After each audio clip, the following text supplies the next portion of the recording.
Hi everyone, welcome to our web series Fireside Chat with Champions, in which we interview global business leaders asking them crowdsourced questions relevant to the biggest challenge we face today, COVID 19 and its impact on various aspects of business and the way we can steer ourselves in current uncertainties. Today we have with us Vanshika Khan, curator of the Global Shapers New Delhi Hub, a World Economic Forum initiative. It is a constellation of young people working together to address local, regional, and global challenges. With more than 10,000 members, the Global Shapers community spans 400 city-based hubs in 170 plus countries. Vanshika is a policy professional by practice and a historian by academic training. She holds a master's in global and imperial history from University of Oxford and a bachelor's in history from St. Stephen's College, University of Delhi. Her area of specialization lies at the intersection of history, technology, and society. Vanshika has been selected for various international forums, including the annual meeting of New Champions, also known as the Summer Davos, and the G8 and G20 Youth Summit. She is World Economic Forum agenda blog writer and has published in print media such as Financial Express. As part of the WEF family, which honored me as a technology pioneer a couple of years back, I've met some real cool people. Pleasure to meet you as well, Vanshika, today. As one of the young next generation leaders groomed by WF, which I believe will make the world a better version of what it is today, I welcome you to this fireside chat, which is your words, would like to call a local hub responding to a global crisis, Global Shapers New Delhi, a case in point. Thanks, Vanshika, for reaching out and sharing your story. I would request you to let our viewers know a bit more about you and your current interests and activities. Floor is yours. So firstly, thank you so much for having me, Deepak. I think it's really a pleasure. And Deepak and I had the opportunity to meet at Summer Davos last year. It's great to be in touch and to do this session. For all the viewers out there, I think we're living through unprecedented times, and I felt that given what all we've been trying to do in our small but significant way through our local hub, which is called Global Shapers New Delhi Hub, which, as you mentioned, is a WEF initiative, we've really undertaken a lot of response initiatives. So I thought I'd share some of that with you. But before I jump into that, to give a brief, a little bit more context to where I'm coming from. So academically, I'm trained as a historian, and I'm in the policy space currently. So the intersection of history, society, and technology has always fascinated me, and I think 2020, as a year, has showcased how all these three are really going to need a great reset. And a great rethinking going forward, given the crisis we have. I think for any young person who's involved in initiatives such as the Global Shapers, it gives us the opportunity of actualizing a global community to respond to a very real global crisis. And the way we actually look at a hub is we're almost told to look at a hub as a startup, in a sense, as a social enterprise, where it's almost a safe space and a project playground to test and pilot certain interventions. I think that this crisis has given us an opportunity to really respond in multiple ways, and I've tried to put my academic understanding of issues, as well as my ability to execute and lead a team, a dynamic team of people, to good use as much as possible at this point. And I'd be happy to share that in more detail as we go along in the conversation. Great, Vanshika. We are pretty proud that you represent India, right? And you are doing awesome work. I had opportunity of reading some of the newsletters and the work you are doing for COVID and the post-COVID economy is, I'll say that, very, very important, because as you rightly said, that the economy, the lives are going to reset, and we'll be having a very, very different world when actually the COVID is done. So thanks a lot for that perspective. That brings us to the question answer part of this discussion. So if you see that COVID-19 is a pandemic which is unique at many aspects, with very limited information available. At the same time, new information is emerging with every passing day. This makes collaboration as one of the critical part of the response. Can you let us know some of the activities Global Shapers New Delhi Hub has done for doing, including various webinars, huddles, etc.? Because I keep on getting some messages as well as see social media posts where you have been doing a lot of exciting activities. Also, what are the challenges you and the team faced in executing these tasks? So, as I said, this crisis has really given us an opportunity to leverage collaboration for greater impact. And I think we couldn't have done even half of what we've done if we just did it ourselves. Because we are part of an entire cycle of projects from ideation to execution. We have been able to, as a hub, start projects, collaborate on projects, in different forms. So therefore, there are certain projects which are, knowledge projects. So we started off with translating a WHO resource toolkit, which we did so into multiple regional languages. And it was fantastic that we had hubs from us as far as, Mexico and so on that reached out and wanted to translate into their language as well. Similarly, we started a digital service, which was through the webinars and the virtual community huddles. Now, right now, we're all kind of in a webinar access phase, but we started this way back on the Jan Curfew days. So we were really a first mover there. And we did that in partnership with Young Indians, which is CII's youth wing. So, again, that was a fantastic partnership because our community DNA has some very dynamic individuals. We have some fantastic ideas, and YI is, as a group, is it's an older community, and that they have more people from the business space. So there were a lot of convergences and divergences, which allowed us to really come together very nicely for that. Then we've gone on to be part of a lot of larger coalitions. For example, there's one that we're doing with parliamentarians. So that is a coalition building project. Then we have an upcoming one that we're launching soon, which is a product driven project, So I think we have been able to, in a very short time of like 2 months, undertake so much because the past few months as a hub, we've been very dynamic. I think my hub members have been very, really taken the lead and the initiative as well. And we've been able to galvanize, I would say, resources, skills, human resources, time, energy, all of that very beautifully in this short span.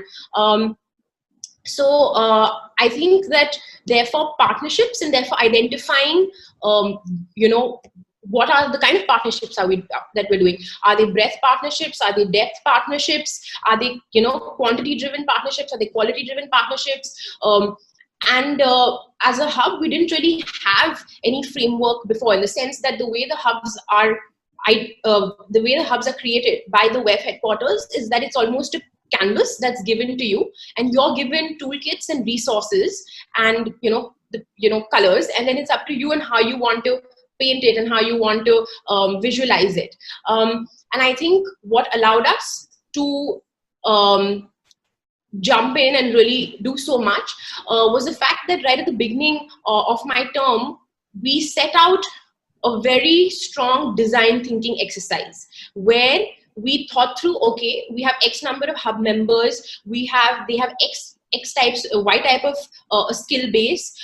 How do we want to break the hub? And then we broke it down in terms of horizontals and verticals. So the horizontals being things like branding, creatives, social media, finances, partnerships, and the verticals being the projects with their respective project leads, co-leads, and members. So because we had that approach, and along with that, all the projects that we undertook were very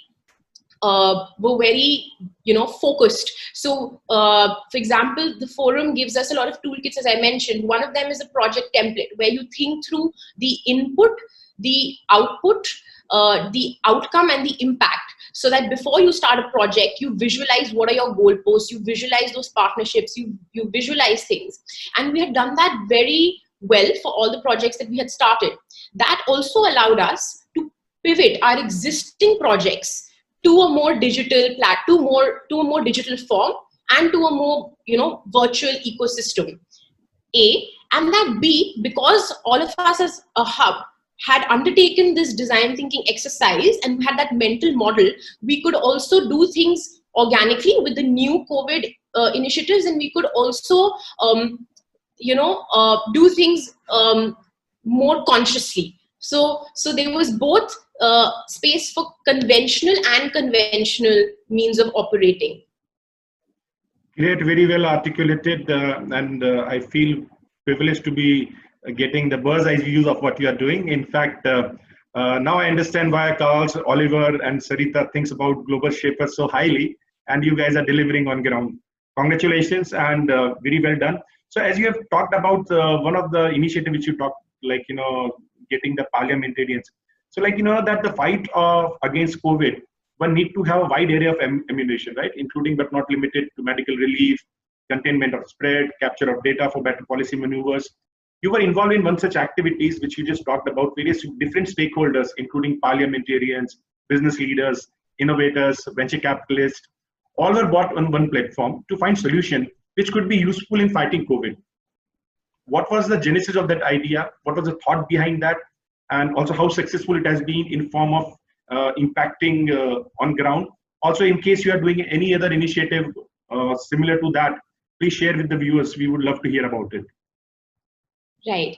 So, two things that have really driven all our initiatives, and that's really part of the DNA of the World Economic Forum, which is multi-stakeholderism and intersectionality. And I think through my entire experience of being in the WEF ecosystem, I have tried to really absorb, adopt and adapt some of those principles at the local hub level. And I think, for instance, my selection at the annual meeting of New Champions of Summer Davos last year was a fantastic experience, as well as, a lot of other regional forum events that I've been for, which is, the India Economic Summit and so on, as well as the larger trainings that they give you as a global shaper.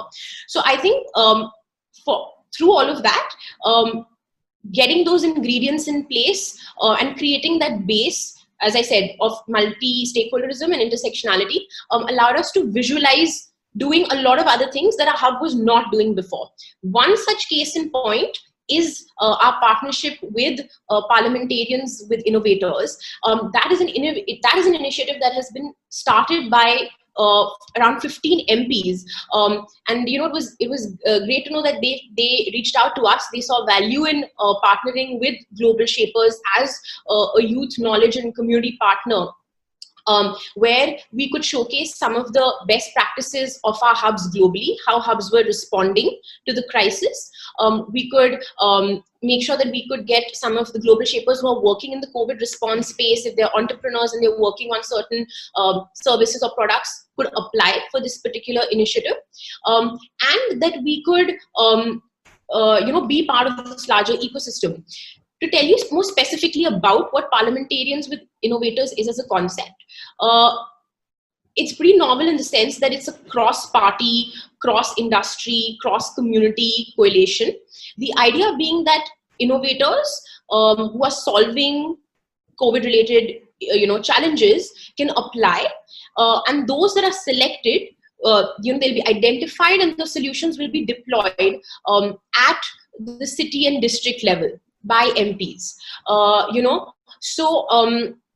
The idea is that we're pretty unique, and now we're almost 6 to 8 weeks into it.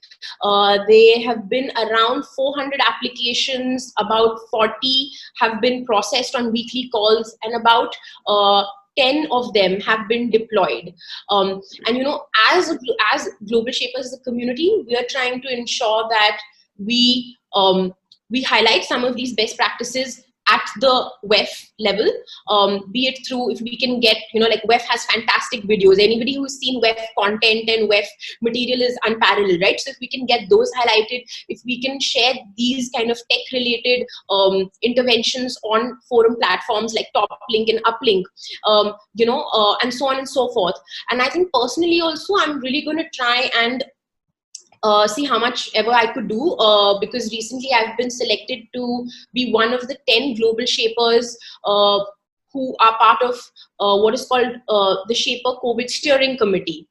So based on how hubs have performed, they have identified 10 individuals from different regions to now be part of the Global Shapers response globally, so that we can amplify, handhold, build better narratives around what hubs are doing. So I'm hoping that also through that opportunity, one can highlight what comes out of this coalition through knowledge products, through tech platforms, etc. That's great. And you were also talking about something which was related to convergence of art and COVID and technology, some initiative which you plan to do, I think, very shortly. So would you like to talk a little bit about that, actually, how it rolls, so that those who want to participate, they can reach out to you? Yeah, so actually that project is very close to my heart, because I think it highlights our ability to do something very niche and very novel. The idea stemmed from multiple things. Now, as a hub, a lot of our response has been COVID related the past few months, but we've also had projects and conversations around new projects on other themes. And then I thought, okay, why not converge these together? So the project that we're launching tomorrow on World Environment Day is called Indigenous Masks, where we want to. It's essentially a climate change related project, but it's embedded in the climate vertical, but it is responding to a COVID-19 pandemic need in terms of masks as a product. But at the same time, caters also to the arts and heritage side of things by tapping into the skills of indigenous and local artists, who at this point have actually taken a big hit because of the crisis, right? So if you think of Madhubani artists of Bihar, or Gond artists of MP, or tribal artists in the Northeast, or in say a lot of tribes in the Western Ghats who do a lot of artwork and a lot of textile work, but at this point, because supply chains have been disrupted, because demand for otherwise more luxury based goods or things which are not necessities have come to a halt, their livelihoods have been badly hit. So the idea was, how do we integrate this all? Now, this is a very multi-layered project and concept, because within our community, as you know, we have Global Shapers, which is one forum, World Economic Forum initiative. We have the Young Global Leaders, which is our senior WEF initiative. We have Technology Pioneers, which you're a part of. And we also have cultural leaders and young scientists, right? So last year at one of our summits, they had launched a Young Global Leader come Global Shaper Community 30 by 30 initiative. Now, what is the idea and the concept behind this? So 2020, besides, of course, the fact that we're all, COVID has been central to this entire year and everybody's lived experience. But let us not forget that it's also 5 years since the Paris Climate Agreement was signed in 2015, since the UN Sustainable Development Goals, were brought in again in 2015, and this year we were to have, our COP for CBD, which is the Convention of Biological Diversity, that was to happen this year. They were to launch a movement called 30 by 30, which is to have a decade-long, between 2020 and 2030, have a decade-long conversation and move by countries and signatories to ensure that at least 30% of land and water resources are preserved by 2030. So this is what the 30 by 30 initiative is globally, and not just is WEF a champion organization of this UN initiative, but you also have Business for Nature, and you have a lot of other international forums that are championing this particular movement. So since this was a conversation that was brought into our community at a global level, we were to think regionally and locally on how we can execute this idea. We had some thoughts in mind and we pivoted it towards, given the COVID crisis in hand, by converging these 3-4 different verticals. And the idea being that, as I mentioned, so like, for example, Madhubani artists, right? And other artists like them are actually unsung heroes of biodiversity, if you think of it, right? Most of their art forms show flora and fauna through very localized processes and localized art forms. How can we utilize their skills and these unsung heroes to create products that are championing climate as a challenge, creating a product which responds to the COVID crisis, and as I mentioned, is obviously directly linked to the entire arts and heritage ecosystem. So this is the idea, and we also have thought through that, once, as and when COVID-19 recedes, we would further pivot it from just mass production to probably, bags, scarves, other kinds of merchandise, which could be a very niche line of products that are created by these, groups in pan India, and we kind of bring them together under this umbrella initiative, where so for our pilot project that we're launching tomorrow, we have Mithila Asmita, that's led by this brilliant lady, Hitashri, who's a Chevening scholar, and has done some amazing work with museums, created a lot of products for museums abroad, and so on and so forth.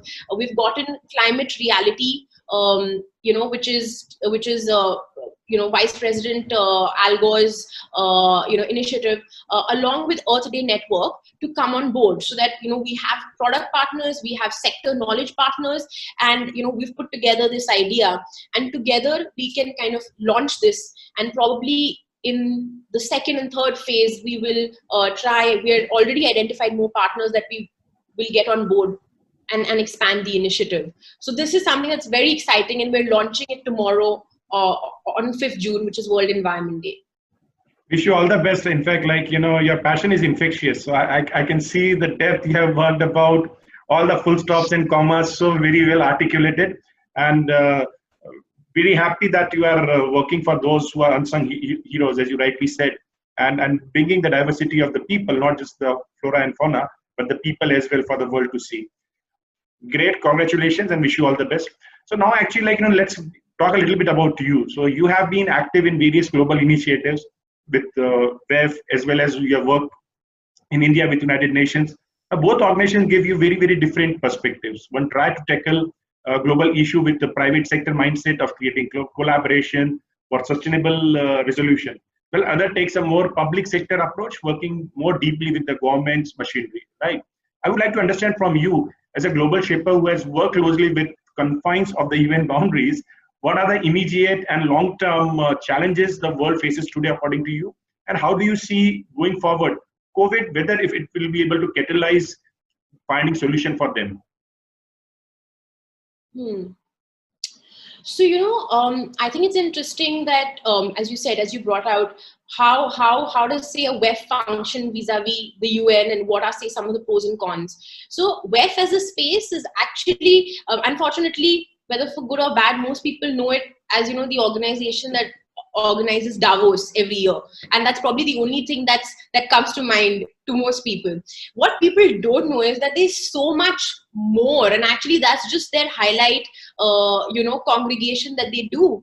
And that there is actually so much thought behind it. And Professor Schwab has, with his amazing German engineering mind, has created an institution which really is unparalleled as the world's leading public-private partnership-driven organization, right? So for WEF, I think my experience with WEF has been that to be able to understand and decode the ecosystem, you have to understand. I mean, it's a very layered ecosystem, right? Because it brings together people, it brings together individuals, it brings together institutions, and it brings together ideas. So it converges and it also creates, and therefore the magic lies in that.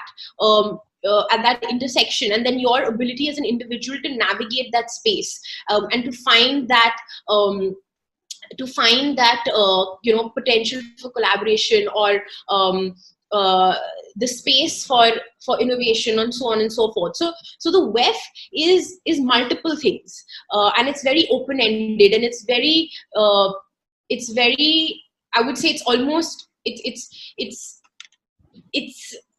a little bit of like it's quite mysterious, because the more you explore and the more you expose yourself, the more you'll understand how it works, right? And it's very initiative driven. As opposed to, say, if you take the UN as a system, right? So the UN, I realized why why it's called a global bureaucracy, because that's there for a reason. And like with any big institution, there are processes and there are systems, and it's just that sometimes processes and systems have to be understood and then have to be followed, which also means that there is sometimes less scope for innovation, or there's scope for innovation, but you have to know how you make it work in certain confines. Having said that, I had I think like it's if you're in the right if you're with the right group of people, and you're in the right place which has people who are open to ideas, you can still really drive things. But having said that, again, the key lies in understanding what are their priorities, what are existing projects, what are different agencies looking at that point, and what can be converged and embedded where. Right, because there are already enough systems which are existing. So probably the need in such spaces is to break those silos and to ensure that there's further harmonization on existing things. Because what happens is that many agencies themselves don't know what's happening. Something's happening in a UNEP, something's happening in a UNESCO, something's happening in UNDP, and nobody has any clue of what's happening where. And probably there's great potential for there to be a joint intervention, but nobody has thought that through. Having said that, so my experience with the UNRC office was really interesting, because it gave me a 360-degree perspective to how different UN agencies are brought together, how there's coalition management, how there's joint project planning, how is the one voice of the UN put out to the world, and how do you kind of balance all these different agencies together. So it was very intersectoral, and it gave a fantastic bird's view to the entire functioning of the UN. So I think I would say that all spaces have opportunities and challenges, but it's the individual's ability to convert certain adversities into opportunities, and to identify who are the right people who have an appetite for things accordingly. Very well articulated, the differences as well as the synergies. Generally, I try to put in my view that if WEF is atmosphere, United Nations is the gravity. Both need to coexist together. So that's how I believe it is. So now that brings us to actually the last section of the most interesting discussion I'm having. In fact, it's always a pleasure to learn from youngsters, because they bring that energy, they bring the new thoughts without the baggage of experience. So I'm really truly enjoying this conversation. Now, you are being someone who has traveled the world, interacted with young innovators as well as seasoned leaders, both in social sector as well as business sector, because of WEF. Attending the summer Davos, which gives you a plethora of different type of people from multiple countries. Also, you also meet people with conflicting viewpoints. You would be meeting a social entrepreneur who says that actually stop all the industry. Then you have industrialists saying, right, there is nothing like climate change. So you have people with very, very conflicting viewpoints as well. And then the cultural subtleties. What would be your advice to startup founders and entrepreneurs who want to be global businesses based on what you have observed and seen and interacted so far? So I would say a few things. I think firstly, so we live in a world where IQ at one point was given the most importance, right? Like intellectual intelligence quotient. Then came the concept of EQ, which is emotional quotient.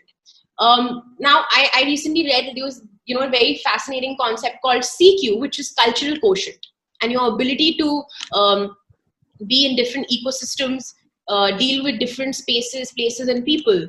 And I think now more than ever, the COVID pandemic, has taught us that we need to imbibe what is called AQ, what is called agility quotient, right? So going forward, the ability to be agile, to be adaptable to opportunities and challenges is going to play a key role. And I think black swan events like the COVID pandemic, not only is it disrupting institutions, like not just individuals, but also like the biggest of institutions. So how do you kind of stop, pause, and as I said, reset?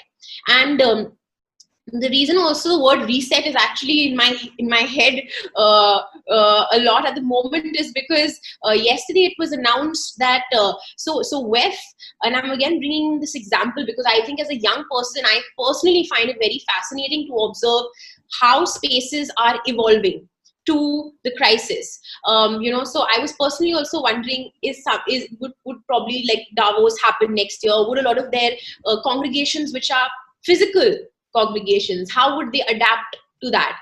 So they've announced that they're going to do a twin summit where the Great Reset, and they're calling it the Great Reset. So they want to rethink a lot of their congregations. So they're going to have Davos physically for say X number of people and a lot of the senior people, but they're going to galvanize all the 400 global Shaper hubs to organize virtual summits in their local cities. And I think that's such a fantastic idea, and I think that my larger point to your question on like people in the startup space or any innovative space is that I think it's so important to observe and understand how established institutions are pivoting and have pivoted in the past. And actually, therefore, I think there's a lot of merit in even revisiting and visiting history and historical trends and patterns of how different institutions adapt and adopt. Personally, I'm a student of history. I've studied global and imperial history, so I think I'm always fascinated with trajectories.